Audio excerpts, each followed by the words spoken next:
In this episode, we are going to talk about a very important chapter in the history of British imperial expansion in northwest India, involving the annexation of Punjab. As you know, Punjab eventually emerged as a very important resource for the empire by supplying a huge manpower in the army, and also it was agriculturally rich province.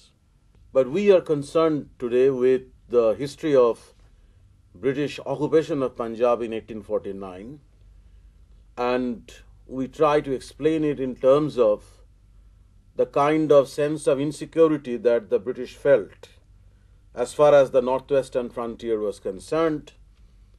And in an attempt to explain this, we have to emphasize two basic points. What was really the British interest in establishing direct control over the Punjab? And secondly, what was the immediate context? What were the conditions in Punjab that actually invited the British intervention? Finally, drawing the curtain on Ranjit Singh's kingdom, pensioning of the young prince, Dalip Singh, to England, where he ultimately spent the rest of his life as an exile.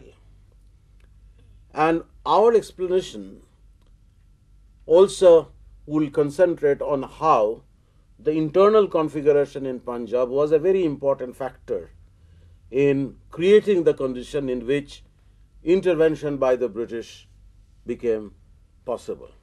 So these are basically the basic points concerning the history of this annexation.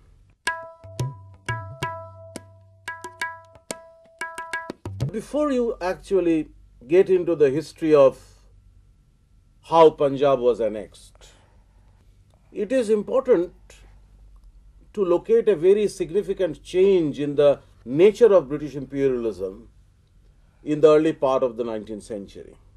The British became more aggressive, particularly after the Marathas were vanquished in 1818. After the settlement of the Marathas, that gave the British a measure of self-confidence.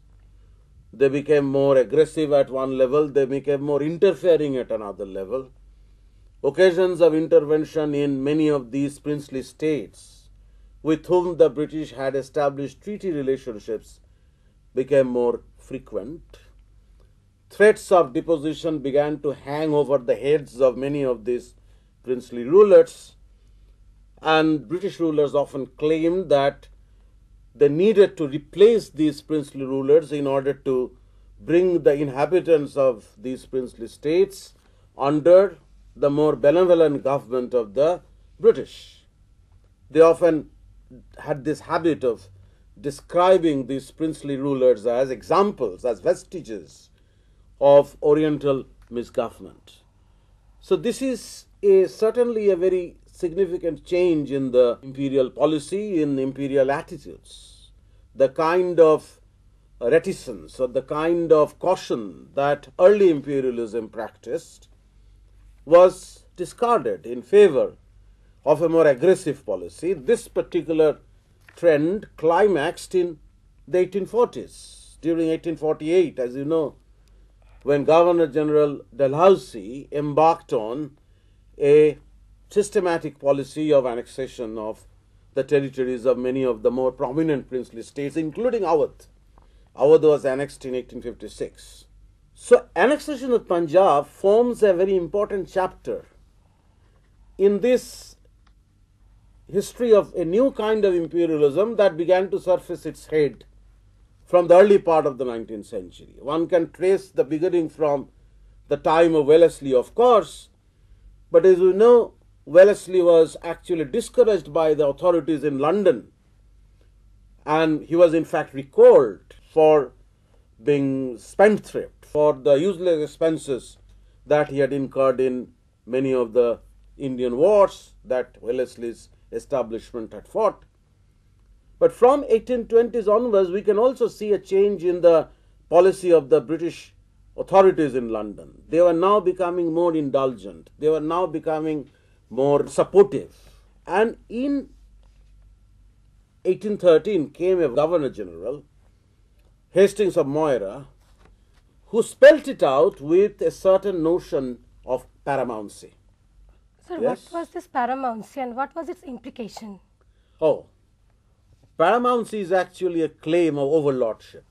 The Hastings of Moira, who was the Governor General from 1813 onwards, and during his time, in fact, the interventionism was revived after a gap of a few years when the company's authorities in London had given a mandate for non-intervention.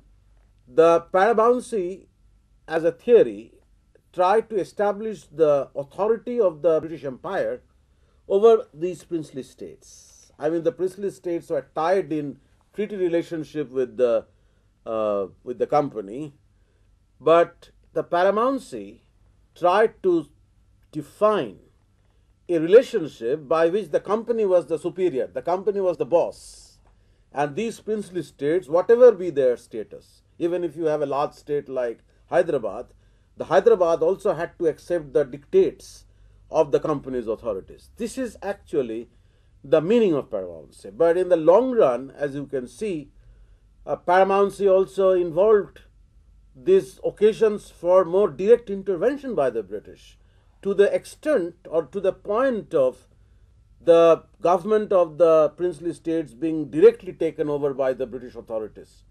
So you can see a change also. If paramountcy implied the superior position of the company vis-a-vis the princely states, the paramountcy also implied in the long run a shift towards a position where the company would become so interfering that the existence of these princely states would also be threatened.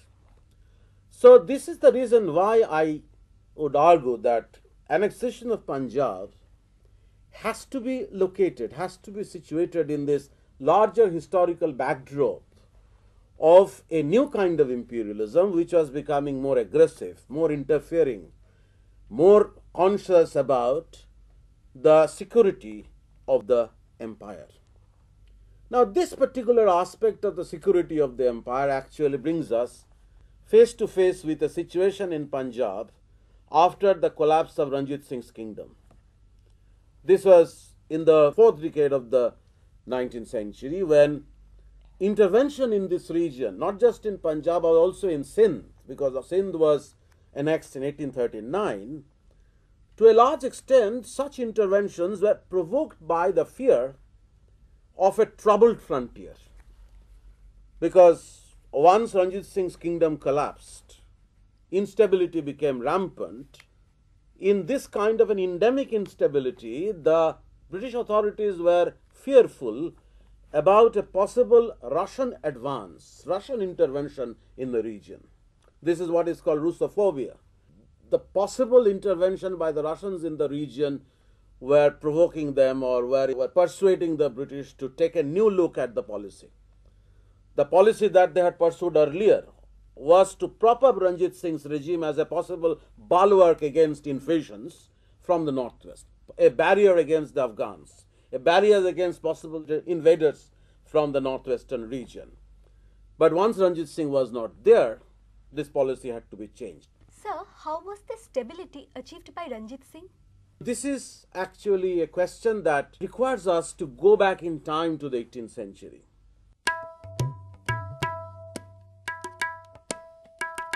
The situation in Punjab in the 18th century, which became extremely troubled as a consequence of the decline of the Mughal Empire.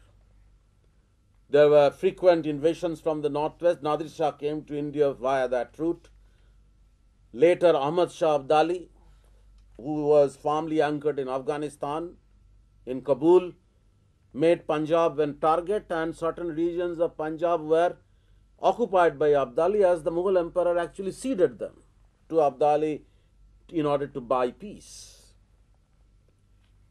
It is in this context of some kind of anarchy in the region, some kind of instability in the region, the Sikh Sardars, and this also takes you to the Sikh movement, because it was basically an agrarian movement of the peasantry and local zamindars, who were attracted to Sikhism and who were actually fighting a prolonged war of resistance against the Mughals. So on one side you have this resistance against the Mughals since the time of Guru Gobind, or this tradition was continued by Banda Bahadur. On the other side you have the need to resist the Afghans, to contain the Afghans. And you have the relative instability in the region which was affecting agriculture and trade. It is in this kind of a situation that many of these Sikh leaders managed to establish their little kingdoms in the later half of the 19th century to create a kind of a centrifugal Sikh polity with the memory of Sikh resistance against the Mughal as a kind of ideological support, with the compulsion of containing the Afghans as a kind of military necessity that was demanding the emergence of a more organized, more powerful leadership.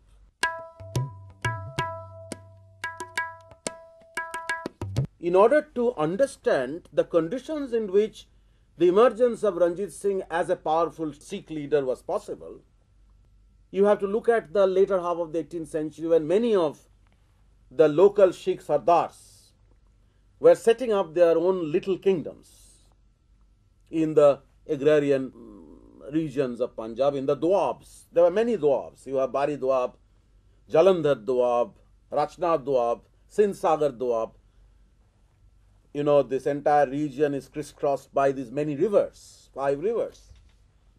In that troubled condition, these Sikh Sardars, locally powerful bosses, locally powerful leaders, created certain institutions. For example, you have this institution of Rakhi, whereby they promised protection for a certain amount of revenue, for a certain amount of resource that the peasants were obliged to offer them in return for protection. And those who were capable of offering such protection were able to creating missiles, local military communities, or a community which was held together by a common allegiance to the community which had been bonded by the Sikh Panth since the time of Guru Gobind. So an allegiance to the Panth, allegiance to the community, was the ideological cement that held many of these missiles together to create a kind of Sikh polity based on Dal Khalsa on the one hand, the military wing of it, and Gurmat on the other. The Gurmat is basically a kind of consensual decision that these leaders were actually arriving at about what to do with their own little kingdoms, what to do with the life of the community, etc. And such decisions were usually taken at Amritsar, but one could perhaps arrive at this kind of a consensual decision or Gurmat even in a battlefield. The idea was that in order to bind this community together, as it was trying to fight out its existence with different kinds of enemies in the region, it was important to sanctify all the decisions that the community leaders were taking with reference to the Guru. So these are some of the institutions, some of the ideas which lent a measure of stability, attempts by the Sikh leaders to create a stable order. As you come to the question of how Ranjit Singh emerged as a powerful Sikh leader, you have to consider this old point of containment of an enemy. And in this particular case, we have Zaman Shah from Kabul.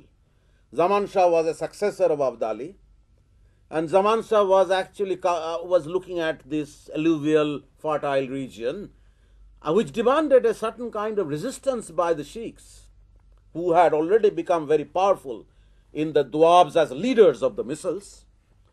So it was this necessity that eventually made for the rise of Ranjit Singh, a member of the Sukarchakia missile, as the leading Sikh leader. So then what was the source of the strength for Ranjit Singh? The main source of strength for Ranjit Singh was his army. The army which was modeled on European East India Company's army. The cavalry was well organized. It was officered and trained by Europeans. You have this system of vassalage that Ranjit Singh introduced, that all these great chiefs in other places became his vassals. But as you know, vassalage was only a step towards final subjugation of these Sikh leaders by Ranjit Singh.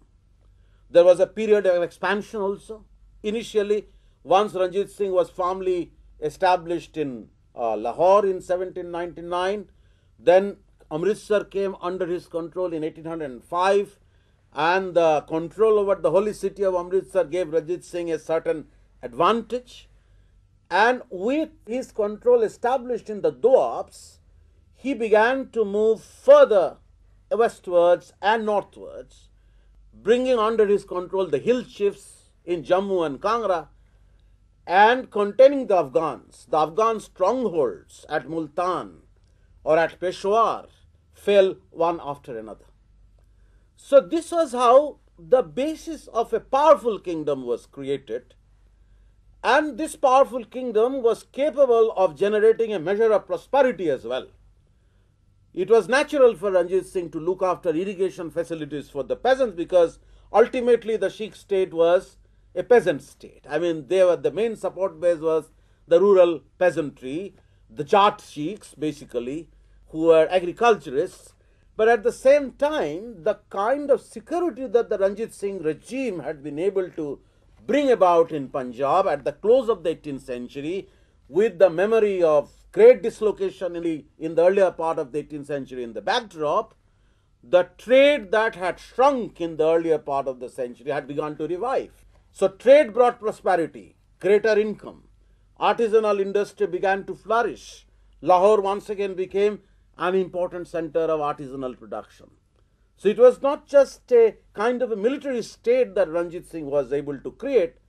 This military state could draw on huge economic resources as well, resources generated by agriculture, by the revival of trade, by revival of handicrafts. And that, I think, gave Ranjit Singh the kind of power that he was able to wield over the entire region, the kind of power with which he was able to pacify the other Sikh chiefs, keep them under his control, gradually expanding the territory, bringing them under a network of vassalage before they became parts of directly ruled territories. The stable political order, however, didn't have a long life after Ranjit Singh's death. In June 1839, he died, and his death was followed by the usual factional and family rivalries. And that situation of relative instability made for an important change in British policy, a departure from the position that the British had taken in 1809 in the Treaty of Amritsar.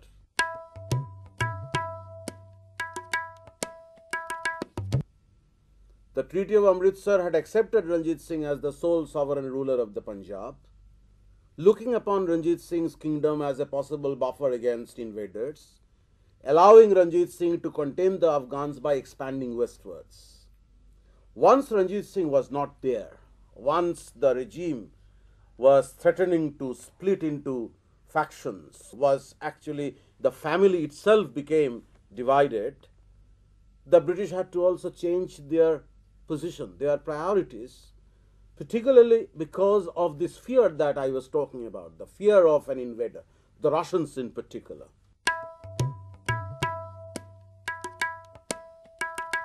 Situation after 1839 was very troublesome. Kharak Singh was the nominee. Kharak Singh, one of Ranjit Singh's sons, became the ruler. That was Ranjit Singh's desire, and Ranjit Singh also decided that Dhyan Singh would be his wazir, but Kharak Singh didn't have a long life. He was not strong enough, so taking advantage of his weaknesses, his son, now Nihal Singh, started managing the affairs of the state. But also Nihal Singh didn't live long. When he was returning from the funeral of Kharak Singh, they had an accident. Nihal Singh died. Sher Singh, the eldest son of Ranjit Singh, became the ruler, but didn't have a very safe tenure because constantly he had troubles. One group of Sikh leaders would be pitted against Sher Singh. There would be another group supporting him. So the family itself became divided. The court at Lahore became a hotbed of intrigues.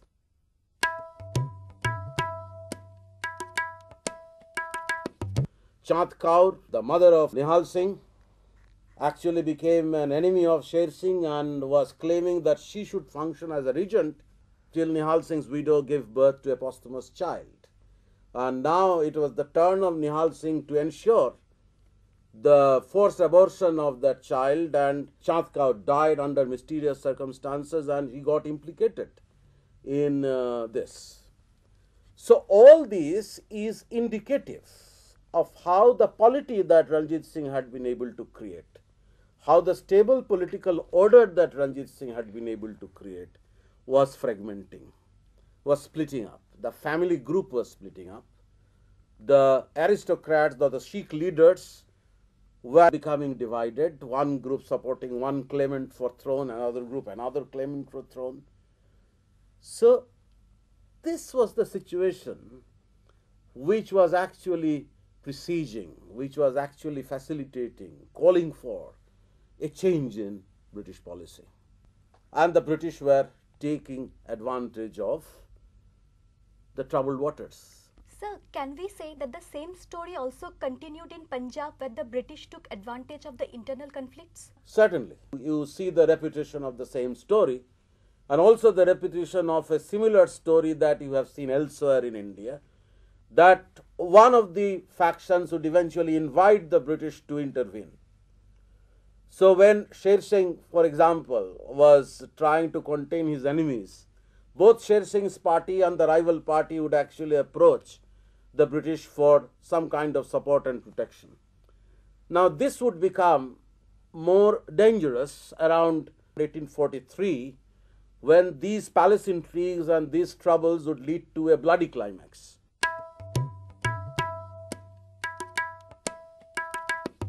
Sher Singh was killed by one of the groups known as the Sandhanwalia family group, which was pitted against Sher Singh. Sher Singh had already earlier taken over their Jagir. Only at the intervention of the British some kind of settlement was reached, but the Sandhanwalias didn't actually favor him. Also, the enmity was so strong that they decided to kill him along with one of his sons.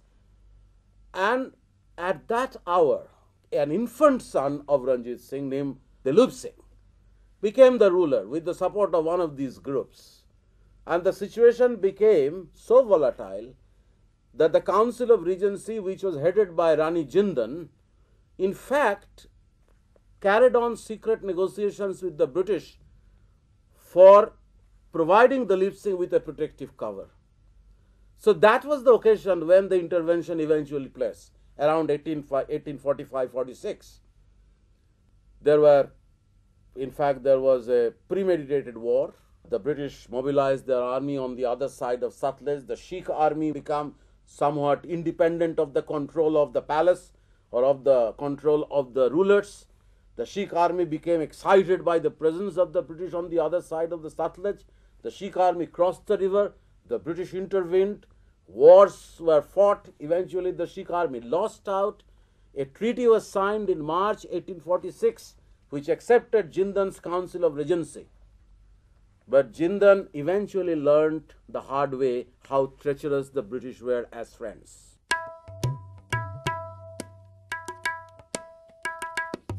In December 1846, another treaty was signed, in terms of which Jindan was pensioned off. And she had nothing else to do. I mean, she had to accept. Two major functionaries were also removed. The entire power in the state was taken over by the British resident, who was now a permanent fixture in the Dilip Singh's court. The army was stationed, the British army was stationed at Lahore. So virtually control was established by early 1847. Still, Punjab was a kind of a princely state under the control of the resident, the British resident, whose authority was recognized by the Treaty of December 1846.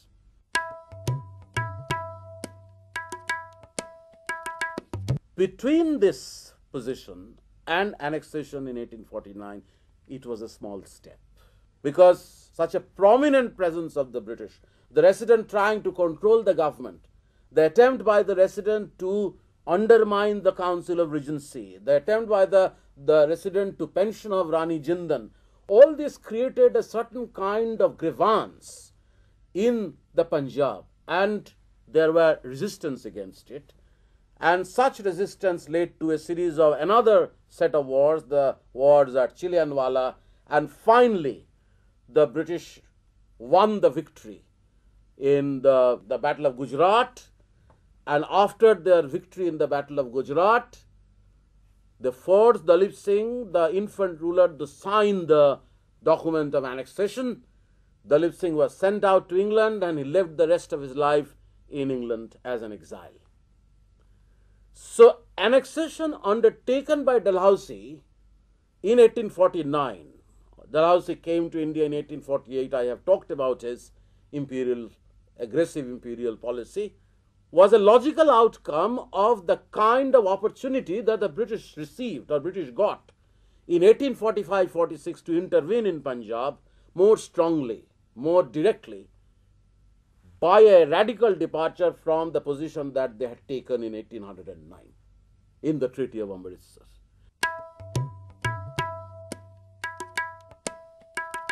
So, by way of recapitulating some of the points that we have made in the course of this discussion, we have made the point that the annexation of Punjab in 1849 has to be located in the larger backdrop in a new kind of imperial policy that you see from 1820s onwards.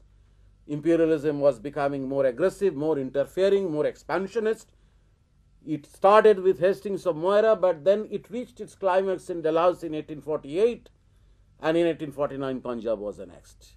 It has to be, the British intervention in Punjab has to be studied in terms of a departure of British policy, the policy that they had adopted in 1809, and this was warranted by the troubled conditions in Punjab, which created the fear of a possible intervention by somebody from the northwest threatening the security of the British Empire, Russophobia that I was referring to. And thirdly, intervention in Punjab, that which actually led to the final annexation in 1849, was a consequence of the division in the Punjab polity. The rival groups of aristocrats competing for power, the rival family groups looking for the throne, all these rival groups were actually trying to forge connections with the British for their protection, and that gave the opportunity to the British to make their presence felt in the Punjab by stationing the resident, by stationing the army, by making the resident all powerful in 1845-46, even before the annexation had taken place.